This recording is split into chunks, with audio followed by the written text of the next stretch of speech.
Got ourselves a Pine County Sheriff's Deputy here. 405 WMZ. You see that in your rear view, definitely take caution and slow down. No, thank you, sir. All right. Can I get your name and badge number since you've made contact? Sure, my name is Deputy Hawkinson, badge number 554. Have a great day. Can I ask you why you're recording your vehicles and plate numbers? You can ask all you want, sir. All right, we got another dirty vehicle. Love it.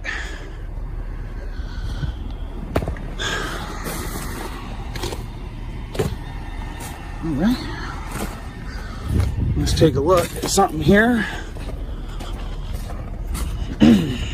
As we all know, you have to establish privacy. Let's check out the zoom features on this camera. Hey, sir. No, you can't be zooming. Absolutely. Right at the start, the video emphasizes the importance of First and Fourth Amendment rights, as the citizen asserts himself against officers trying to intimidate him for recording in public. The narrator highlights how these tyrant cops are being schooled on the law, making it clear that recording public activity is entirely legal. Viewers are urged to engage by liking and commenting to spread awareness, reinforcing civic responsibility. The citizen calmly states his intentions, showing a controlled approach, while officers attempt to provoke. This opening sets the tone for the confrontation, emphasizing knowledge of the law as the first line of defense against unlawful police conduct. I can, sir. Hey, whoa, do not touch me. You cannot. You cannot touch me. You cannot be. Sir, it is available and viewable from public. You cannot Sir, be recording. It is viewable from the public. You cannot interfere with me. Yes. You cannot interfere with me. Be recording inside the vehicles with okay, let's take it down a step. Computer. Let's take it down a step. Okay, at this point, I am going to ask for your identification. My ID? Why? Am I being detained? Do you want to start me a call? Hold on. Office? Am I being detained? A gentleman here trying to record inside squad. Day 2. Yes. And why am I being detained? Now, because, like I just told you, you're recording. Is that a crime? Is that a crime? Data privacy laws? No, sir. You are required to create your own privacy. I am not required to do your privacy for you. How you doing, sir? What's your name and badge number? Investigator Nygaard. Nice to meet you, sir. I really would like to take the tension down. Let's de-escalate. When the Pine County Sheriff's deputy approaches, the citizen politely requests the officer's name and badge number, demonstrating how accountability should be enforced. The officer responds, giving minimal information, but immediately challenges the recording, claiming it violates privacy laws. The citizen maintains composure and explains that public recording does not constitute a crime, carefully citing the legal standard of privacy. This exchange demonstrates the tension between public oversight and police assumptions, highlighting the importance of knowing your rights before any confrontation. Even small actions like requesting identification are used to establish official accountability. So can I see your ID? No, you cannot. Okay. Not unless you have reasonable, articulable suspicion that I have committed, am committing, or am about to commit a crime, which is a statute or law. Not your feelings, not your policies, nothing about that. This is an unlawful detention. As of right This now, is an unlawful detention. Will you stop interrupting me? Sure, I'm sorry. Okay. So basically, he's walking around, he's recording inside all the squads, collecting plate numbers, everything else like that. Came up to my squad and then started zooming in on the computer and stuff, which our computers is private information. But you need to create the privacy. Okay. Not me. I'm a private citizen. Minnesota statute 13.05 subsection 5 paragraph 2, as you can see right on the screen, states, I don't care, but as of right now, if you have identification on you, I would be glad to provide it for you. In fact, it is in my Jeep. I'm sorry. The situation escalates slightly when the officer objects to the camera's zoom function, claiming it's an invasion of privacy. The citizen firmly counters that what is visible from public spaces is fully legal to record. He refuses physical interference, stressing that no officer can touch him without consent.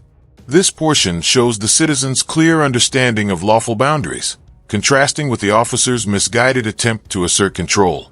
The emphasis on viewable from public highlights a critical legal principle often ignored by law enforcement in such interactions. It demonstrates the clash between perception of authority and constitutional reality. Sorry, but Okay. in order for me to provide to you my identification, Okay. you need to be able to articulate reasonable, articulatable suspicion that I have committed, am committing, or am about to commit an actual law. I'd like to inform you, sir, that you are outside. Okay, I'm just going to pull a piece of paper out here. You are officially outside of your authority. You are officially violating my constitutional rights. And it states right here, if you read line 3 of the Code of Ethics of Public Services of the City of Hinckley. Dedicated service. All officials and employees. Pardon. How I'm violating his rights. Officials and employees shall not exceed their authority or breach the law or risk. Next, the officer demands identification, citing vague suspicions. The citizen questions the basis for detention, asking for specific crimes he is suspected of committing. By invoking the legal standard of reasonable articulable suspicion, he challenges the officer's authority and points out the unlawfulness of the detention. This part illustrates the recurring misuse of ID demands by police, while the citizen calmly cites statutes and procedural rules. The narrative clearly shows the importance of knowing exactly when police have the right to stop or detain someone, reinforcing the legal distinction between suspicion and personal assumptions. Others to do so. Let me ask you something, sir. If you do not have RAS to demand my identity, and you continue to demand my identity, is that violating the law? As of right now, like I explained to you, going inside, recording inside the computer and stuff, which is a violation of you data will privacy find it is laws. not. I am Is a not in violation violation of any privacy of laws. yes, you are. Sir, So, if you need privacy, it is your I told obligation you- to create it. I told you not to be recording, and you zoomed in onto my Well, computer. I actually zoomed in far before you So, asked anything either of way, me. I You told you also to stop, contacted and you me. did not stop. Did you touch me? So, I told you to stop. Did you I make reached out physical to- contact with me? I reached out. To Are you take aware your that phone that's away from- assault? Okay. That I'm is not gonna simple debate battery. this with you. Well, then am I So- free to go? Do you have an ID with you? I do. Can I see Always. it, please? No, you may not.